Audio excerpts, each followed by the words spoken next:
달콤한 말씀, 행복한 하루, 말씀 묵상 시작하도록 하겠습니다. 오늘 우리들이 함께 묵상할 말씀은 신약성경 누가복음 8장 40절에서 56절 말씀입니다. 예수께서 돌아오심에 무리가 환영하니 이는 다 기다렸음이로라.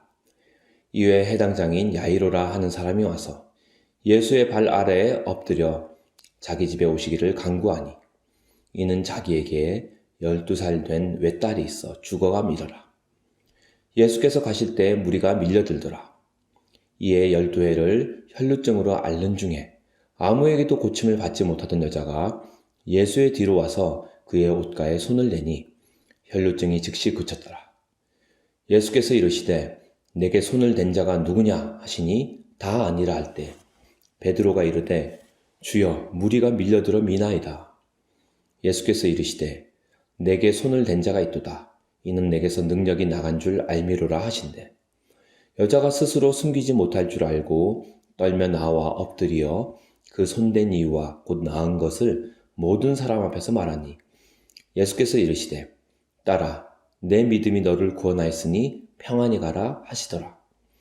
아직 말씀하실 때에 회당장의 집에서 사람이 와서 말하되 당신의 딸이 죽었나이다. 선생님을 더 괴롭게 하지 마소서 하거늘 예수께서 들으시고 이르시되 두려워하지 말고 믿기만 하라. 그리하면 딸이 구원을 얻으리라 하시고 그 집에 이르러 베드로와 요한과 야고보와 아이의 부모 외에는 함께 들어가기를 허락하지 아니하시니라. 모든 사람이 아이를 위하여 울며 통곡하매 예수께서 이르시되 울지 말라. 죽은 것이 아니라 잔다 하시니 그들이 그 죽은 것을 아는 거로 비웃더라.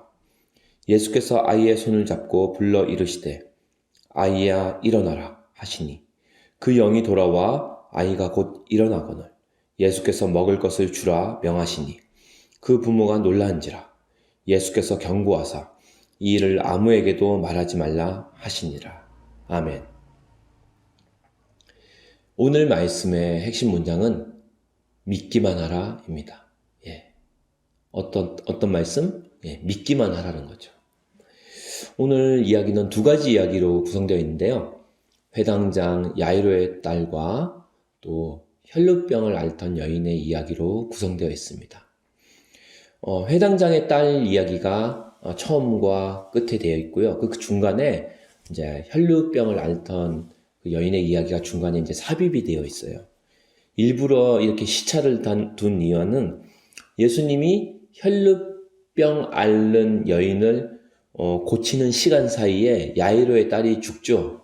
그래서 완전히 죽음으로써 그 딸을 주님이 다시 살리는 이야기를 보여줌으로써 예수님이 바로 그토록 우리가 바라고 있던 또 성경에 예언하고 있던 하나님의 아들, 죽은 자를 살리시는 그 부활의 능력을 가지신 분이라는 것을 그 메시아임을 알려주기 위해서 이런 이야기를 지금 시차를 둔 이야기로 전개하고 있습니다.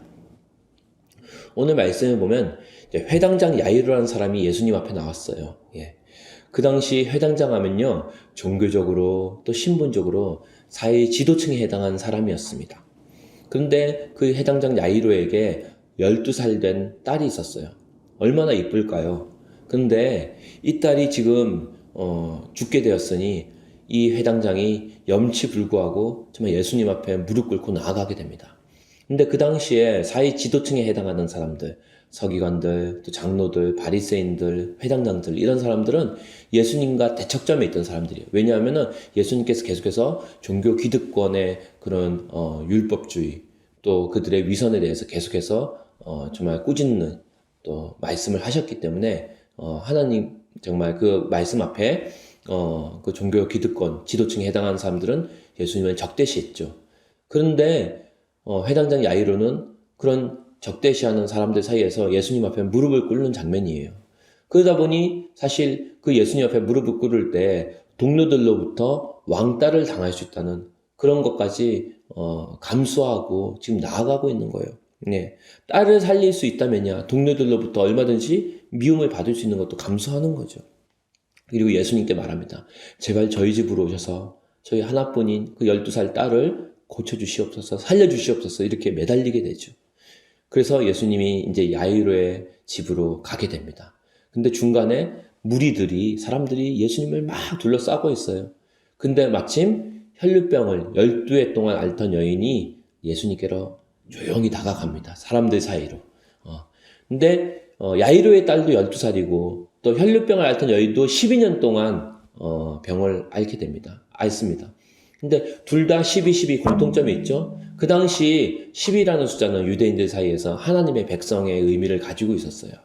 그런데 누가는 의사인 동시에 과학자였기 때문에 굉장히 숫자에 대해서 정확하게 또 상세하게 묘사를 하려고 합니다. 근데 이렇게 딸의 나이와 또 혈루병을 앓았던 기간을 12년이나 정확하게 둘 다 강조해서 반복해서 기록하고 있는 이유는 예수님께서 하나님의 백성을 고치시기에 왔다는 그것을 강조하기 위해서 이렇게 이런 이야기를 장치한 것 같습니다.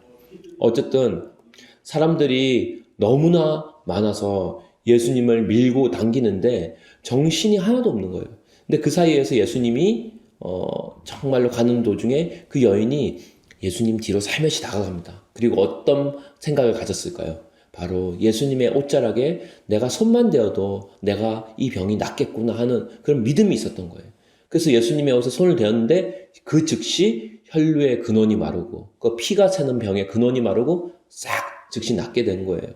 예수님께서 자신의 능력이 나간 줄 아시고 이제 그 능력을 얻게 된 그 병 능력으로 치유된 사람을 이제 부르시게 되죠. 예수님 물론 그 여인을 알고 계셨을 겁니다. 그렇지만 이렇게 찾는 그런 이야기를 통해서 그 여인이 딱 알아차게 돼요.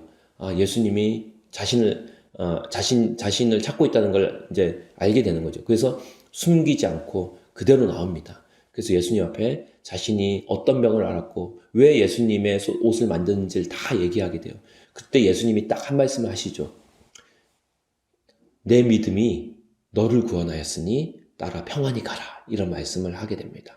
예. 그리고 예수님께서 이제 야이로의 집으로 또 가세요. 근데 이미 야이로의 딸은 어땠을까요? 이미 그 사이에 죽고 말았습니다. 그래서 사람들이 통곡하고 난리가 났지요. 그런데 예수님께서 그 통곡하는 사람들 사이에서 그 부모에게 말합니다. 네. 울지 말라는 거예요. 왜냐하면 이 아이가 죽은 것이 아니라 자고 있다. 잔다고 말씀하세요.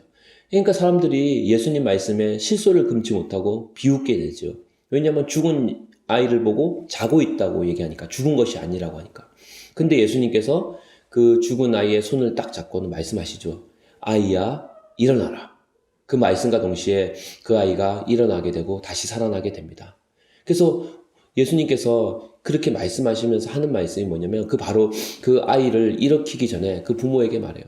두려워하지 말고 믿기만 하라는 거예요. 그래서 오늘 말씀의 핵심이 혈루병 앓는 여인도 마찬가지고 예수님께서 그 부모 해당된 야이로에게도 계속해서 말씀하고 계세요. 내 믿음이 너를 구원하였다. 두려워하지 말고 믿기만 하라. 계속해서 믿음을 강조하고 있다는 거죠. 그리고 이 야이로와 이 혈루병 앓던 여인의 공통점이 바로 예수님을 향해서 간절한 믿음으로 나아갔다는 거죠. 근데 이 두 사람이 주님 앞에 간절할 수밖에 없었던 이유는 정말로 주님 앞에 자신의 전부를 걸 수밖에 없었던 상황이었어요. 왜냐하면은 우리가 사실 하나님의 역사를 경험하지 못하는 이유는 간단합니다. 우리에게 뭐가 없기 때문이요? 믿음이 없기 때문이에요. 그럼 우리가 왜 믿음이 없을까요? 간단합니다. 그 이유도 간절하지 않기 때문이죠. 그럼 왜 간절하지 않을까요? 네. 주님이 없어도 우리가 뭔가를 의지할 게 있을 때는 간절할 수가 없는 거예요. 왜냐하면 그걸 의지하면 되니까요. 그런데 이 혈루병 앓던 여인은 그 당시에 예수님 만나기 전에 이미 수많은 의사들을 만났습니다. 예, 그렇지만 그 의사들이 자기를 고치지 못했어요. 그 치료비 명목으로 얼마나 많은 돈을 지출했어요. 예, 가진 돈 다 털었어도 그 돈이 자기를 구원하지 못했습니다. 또 피가 새는 병이었기 때문에 율법적으로 부정한 여자였어요. 그래서 동네에서도 사람들로부터 부정한 여인이라고 손가락질 당하며 왕따 당하는 상황이었어요. 그 여자는 아무것도 의지할 게 없는 상황이었어요. 그러니까 누구밖에 의지할 게 없는 거예요. 예수님밖에 의지할 수 없는 거죠. 회당장 야이로도 마찬가지였습니다. 자신의 그 사회 지도층이라는 신분이, 회당장이라는 그 지위가, 그리고 주변 사람들의 그 인맥 관계가, 자신의 가진 어떤 경제적인 지위가 그 자기의 딸을 살릴 수가 없었던 거예요. 그러니까 자신의 전부였던 그 딸을 주님 앞에 걸 수밖에 없는 거죠. 자신의 전부를 걸고 전심으로 주님을 찾을 수밖에 없었던 것입니다.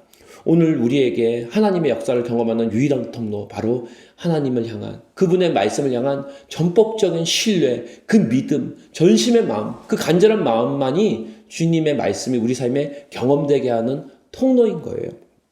바라기는 오늘 하루, 그리고 이번 한 주가 여러분들이 정말 주님 말씀에 믿음으로 반응하는 그런 한 주 되길 원합니다. 그래서 두려워하지 말고 믿기만 하라. 너의 믿음이 너를 구원하였다. 이 말씀이 우리 삶 가운데 응할 수 있도록 다시 한번 우리가 모든 의지했던 것들 내놓고 우리의 전부를 걸고 주님 말씀에 전폭적으로 전심으로 신뢰하고 순종함으로 주님을 경험하게 되는, 하나님의 나라가 우리 삶을 통해서 정말로 재현되는, 오늘도 살아서 역사하시는 그 주님을 경험하는 복된 하루 한 주 되기를 주님의 이름으로 축원합니다.